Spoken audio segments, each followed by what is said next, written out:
कांग्रेस के 85वें राष्ट्रीय महाधिवेशन के दौरान पार्टी के संविधान में 85 संशोधन किए गए हैं। कांग्रेस के वरिष्ठ नेता अंबिका सोनी की अध्यक्षता वाली समिति ने संविधान में संशोधन की अनुशंसा की है। कांग्रेस के संविधान में आखिरी बार संशोधन 17 नवंबर 2007 को हुआ था और 2010 में इसे स्वीकार किया गया था। देखिए रिपोर्ट।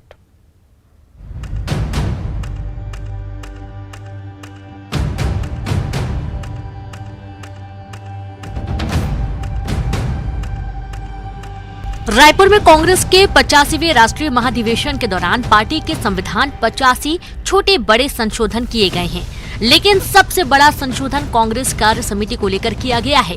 अब CWC के सदस्यों में 50% सदस्यों को आरक्षण के जरिए भरा जाएगा।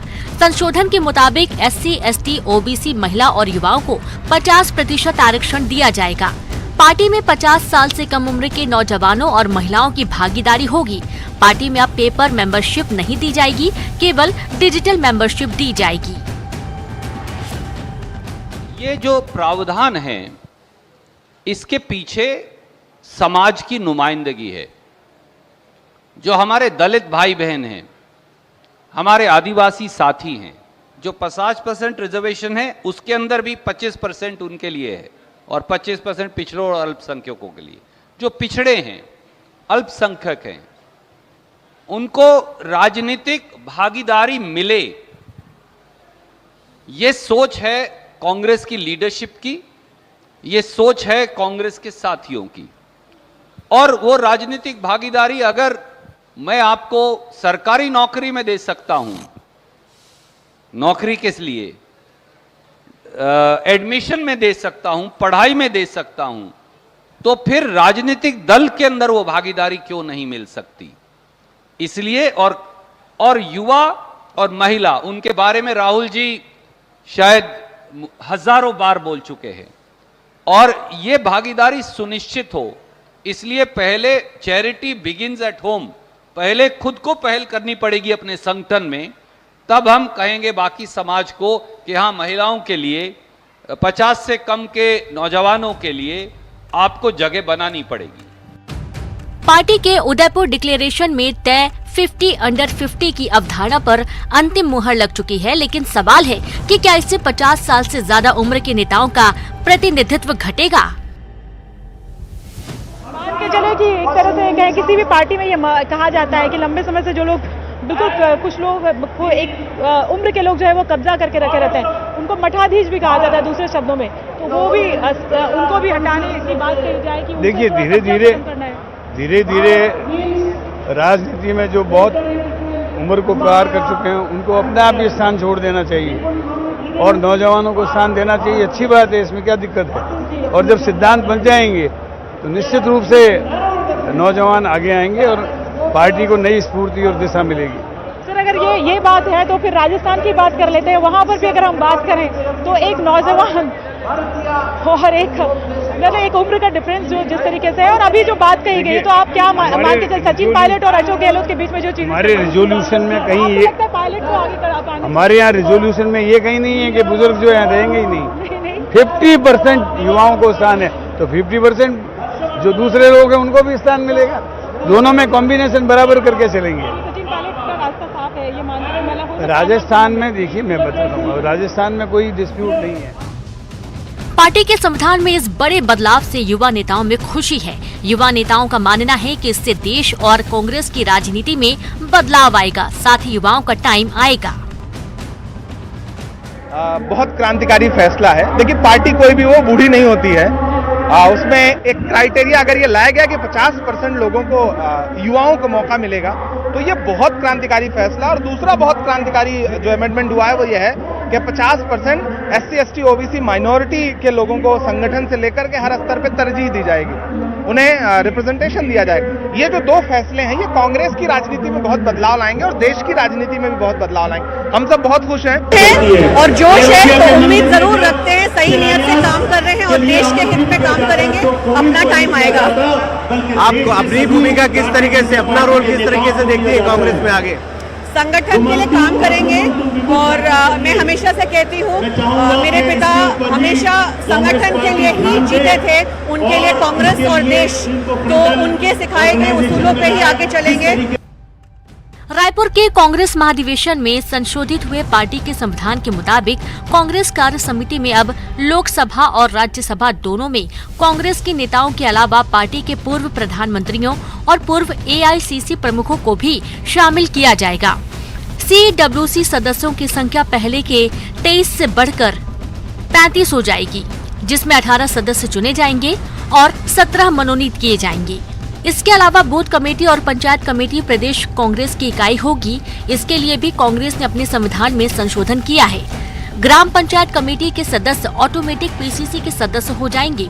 पहले कांग्रेस के सदस्यता फॉर्म में पिता का नाम होता था, लेकिन अब मां और पत्नी का भी नाम होगा। इसके अलावा थर्ड जेंडर का भी विकल्प दिया जाएगा। ममता लांजवार, न्यूज 18 रायपुर। रायपुर में 3 दिनों से चल रहा कांग्रेस का महाधिवेशन खत्म हो चुका है और इस अधिवेशन में कई संशोधन किए गए हैं। रायपुर में पिछले 3 दिनों से चल रहा कांग्रेस का महाधिवेशन खत्म हुआ। इसमें कई बड़े प्रस्ताव पास किए गए। 6 जो प्रस्ताव दिए गए थे, अभी आप देखिए मंच पे समापन भाषण चल रहा है, जिसमें अब मंच पे आप दिख रहे होंगे सोनिया गांधी दिख रही हैं, प्रियंका गांधी दिख रहे हैं, साथ ही साथ राहुल गांधी हैं, उनके साथ छत्तीसगढ़ के मुख्यमंत्री भूपेश बघेल हैं, मल्लिकार्जुन खड़गे हैं। तो अब समापन भाषण चल रहा है। जहां तक इस महाधिवेशन की बात करें, इसमें कई बड़े फैसले किए गए।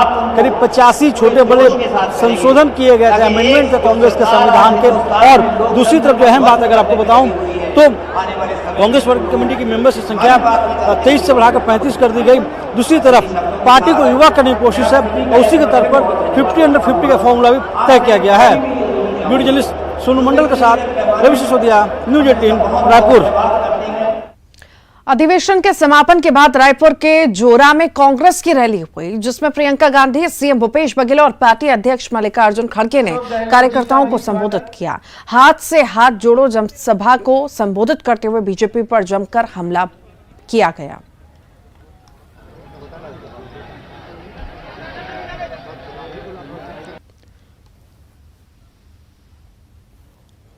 जब से आदरणीय खड़गे जी अध्यक्ष बने हैं, लगातार देश भर में दौरा करे थे, विभिन्न सामाजिक आर्थिक मुद्दा विभिन्न मंच को उठावा थे।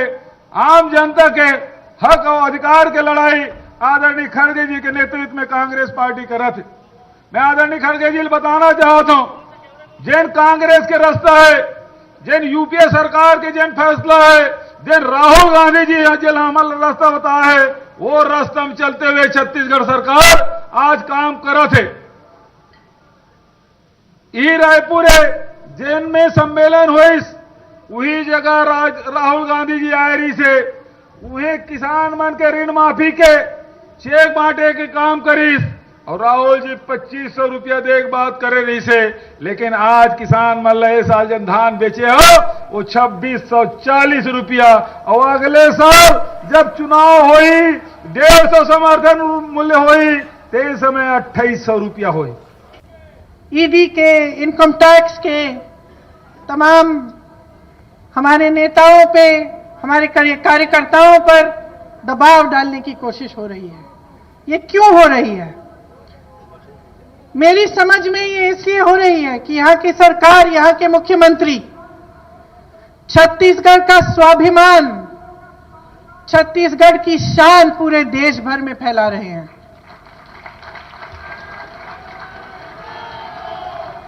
ये वार इन पर नहीं है, ये इन पर वार नहीं है, ये कांग्रेस पार्टी पर वार नहीं है, ये आप सब पर वार है।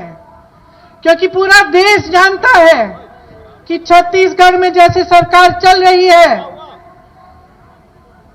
जिस तरह से आप सबको अपने अधिकार मिल रहे हैं, जैसे मुख्यमंत्री जी ने कहा, चाहे वो धान की खरीद हो 2640 रुपए में, चाहे तमाम आपके लिए जो कार्यक्रम शुरू किए जा रहे हैं, उसका पूरे देश में शायद मुकाबला नहीं होगा। सोनिया गांधी जी ने कहा कि छत्तीसगढ़ में होना चाहिए और भूपेश बघेल जी ने तो सबसे पहले आमंत्रण दिया कि मेरे क्षेत्र में, मेरे स्टेट में कांग्रेस का बहुत बड़ा अधिवेशन होना चाहिए। हमारे लोग तैयार हैं, चाहे वो ईडी की रेड हो, सीबीआई की रेड हो, चाहे कुछ भी हो, हम यशस्वी बना के दिखाएंगे, ये उनका दावा था। और आज वो हम आंखों से देख रहे हैं, ये सभी उन्होंने साबित कर दिया। चाहे कितना भी तकलीफ हो, इसको यशस्वी बनाएंगे, ये उन्होंने किया। और इसी पर ज्यादा जानकारी के लिए देवव्रत भगत हमारे साथ लाइव जुड़ गए हैं। देवव्रत, महाधिवेशन हुआ, 3 दिन का महाधिवेशन चला और अधिवेशन में महामंथन भी किया गया, पर सवाल यही कि इस महामंथन में निकला क्या, कांग्रेस को कितना फायदा? किसी भी पार्टी का अगर महाधिवेशन होता है या राष्ट्रीय अधिवेशन होता है तो उसके कई मापदंड होते हैं और कई मुद्दों पर बातचीत होती है। कांग्रेस का राष्ट्रीय अधिवेशन हुआ, पहली बार छत्तीसगढ़ को मेजबानी का मौका मिला। और बात अगर सियासी नफा नुकसान की यहां पर की जाए तो निश्चित तौर पर अगर किसी प्रदेश में किसी पार्टी का राष्ट्रीय अधिवेशन होता है तो उसका सियासी फायदा निश्चित तौर पर कांग्रेस को मिलता है। छत्तीसगढ़ ऐसा राज्य है जो देश भर में सबसे मजबूत कांग्रेस की दृष्टि से है और ऐसे में कांग्रेस की मजबूती इस अधिवेशन से और बढ़ी है। रही बात संवैधानिक बदलावों की, तो वो भी लगातार देखे गए कि बैठक में मंथन हुआ, चर्चा में सहमति बनी और उसके बाद जिस तरह से कई अहम फैसले लिए गए और संविधान में बदलाव किए गए, युवाओं के लिए 50% सीट जो है वो आरक्षित रखी गई है। इसके अलावा सोनिया गांधी का जब हमने कल भाषण सुना तो उन्होंने एक सांकेतिक इशारा भी दिया अपने राजनीतिक संन्यास का। तो कई सारे ऐसे मुख्य पहलू हैं, बिंदु हैं जो यहां से निकल करके सामने आए हैं। रही बात भविष्य की, तो क्योंकि ये 2023 है और कई राज्यों में चुनाव है और चुनावी तैयारियों के साथ ही इस अधिवेशन को जोड़ा जाना चाहिए। न केवल 2023 बल्कि 2024 की तैयारियों के साथ एक तरह से कांग्रेस अलग तरीके से उतरने वाली है। और क्योंकि पार्टी में पूरी बातचीत हुई है, चर्चाएं हुई हैं, मंथन हुआ है, सबके विचार जाने गए हैं और एक मत सहमति बनी है कि आने वाले 2023 और 2024 में किस तरह से, किस रणनीति पर पार्टी को चलना है। हालांकि हर राज्य की अपनी तासीर होती है, हर राज्य के अपने मुद्दे होते हैं, उन मुद्दों पर भी यहां पर चर्चाएं हुई हैं। और क्योंकि छत्तीसगढ़ जो है वो मैंने पहले भी कहा कि कांग्रेस के लिहाज से देश में सबसे मजबूत राज्य है, तब यहां पर एक तरह से छत्तीसगढ़ कांग्रेस की ताकत दुगनी हुई है। प्रियंका गांधी, राहुल गांधी, सोनिया गांधी और मल्लिकार्जुन खड़गे, आप किसी का भी भाषण सुन लीजिए, हर किसी ने छत्तीसगढ़ सरकार या यूं कहें कि मुख्यमंत्री भूपेश बघेल की तारीफ की, क्योंकि ठीक अधिवेशन से पहले जिस तरह का सिनारियो बना था या यूं कहें कि जिस तरह की परिस्थितियां बनी थी, उसके बाद कई लोगों को इस आयोजन के सफल होने को लेकर के संशय था, लेकिन आयोजन जो है वो ऐतिहासिक रहा। यह खुद मंच से मल्लिकार्जुन खड़गे ने कहा है। और निश्चित तौर पे जब इस तरह की गतिविधियां होती हैं और प्रदेश में संचालित होती है तब पार्टी की ताकत दुगनी होती ही है। और कांग्रेस की तो नजर थी ही इस पूरे अधिवेशन पर और कांग्रेस खुद यहां पर शामिल थी, लेकिन विपक्ष भी पूरी तरह से नजरें जमाए हुआ था कि आखिर कहां क्या चल रहा है। और क्योंकि विपक्षी पार्टी होने के नाते बीजेपी पल पल की खबर अपडेट रख रही थी कि आखिर अधिवेशन में क्या कुछ चल रहा है। अब ये देखना होगा कि इस अधिवेशन का तोड़ आने वाले समय में बीजेपी क्या निकालती है, लेकिन इतना जरूरी है कि सियासी नफा नुकसान के लिहाज से छत्तीसगढ़ में फिर एक बार कांग्रेस। ठीक, बहुत बहुत शुक्रिया।